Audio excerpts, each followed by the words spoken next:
बिस्मिल्लाहिर्रहमानिर्रहीम, अस्सलाम वालेकुम। आज हम अपनी बुक का थर्ड पार्ट स्टार्ट करने लगे हैं जो कि है मटेरियल्स एंड मैटर। उसमें हम यूनिट 6 स्टार्ट करेंगे जो कि है सॉलिड, लिक्विड एंड गैसेस के बारे में।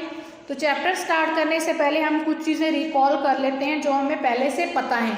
जैसा कि हम जानते हैं जो तमाम चीज़ें हैं दुनिया में वो किसी ख़ास मटीरियल से मिल के बनी हुई हैं, और जो एक हॉट गैस है और लावा है जो ज़मीन के अंदर है वो बहुत ही हॉट है और वो एक लिक्विड टाइप मटेरियल है। तो उसके बाद हम डिस्कस करते हैं हम इस चैप्टर में क्या पढ़ेंगे।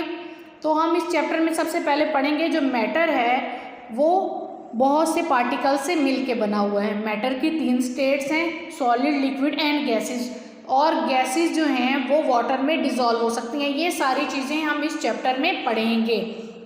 सबसे पहले हम देखते हैं कि मैटर क्या है।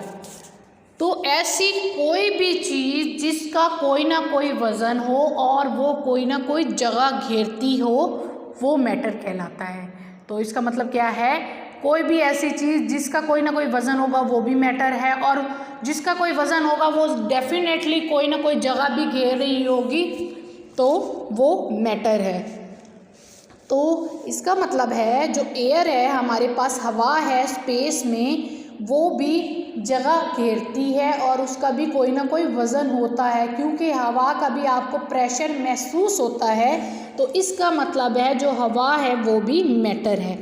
तो जो तमाम मैटर होते हैं वो बहुत सारे छोटे छोटे थिनी पार्टिकल से मिलके बने हुए होते हैं, और ये जो पार्टिकल्स होते हैं, ये पार्टिकल्स का मतलब क्या है, छोटे छोटे ज़र्रात से मिलके बने हुए हैं। और ये जो छोटे छोटे ज़र्रात हैं ये इतने स्मॉल होते हैं कि ये आप नहीं देख सकते अपनी आँख से।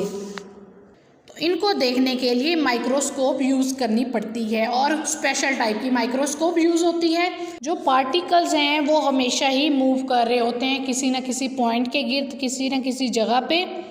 तो कुछ चीज़ें जो हैं उनमें जो पार्टिकल्स हैं वो बहुत ज़्यादा तेज़ी से मूव करते हैं, जैसे गैसेस वगैरह हो गई, वो पार्टिकल्स बहुत तेज़ी से मूव कर रहे होते हैं एक जगह से दूसरी जगह। और कुछ चीज़ें होती हैं उनमें इतनी जगह नहीं होती, वो जैसे सॉलिड हैं तो उनके दरमियान में, उनके पार्टिकल्स के दरमियान में इतनी स्पेस नहीं होती कि वो मूव कर सकें एक जगह से दूसरी जगह। वो एक दूसरे के साथ टाइटली पैक्ड होते हैं, तो वो क्या करते हैं, वो अपनी मूवमेंट वाइब्रेशन के ज़रिए शो करते हैं। तो उम्मीद है आपको लेक्चर समझ में आया होगा। अल्लाह हाफिज़।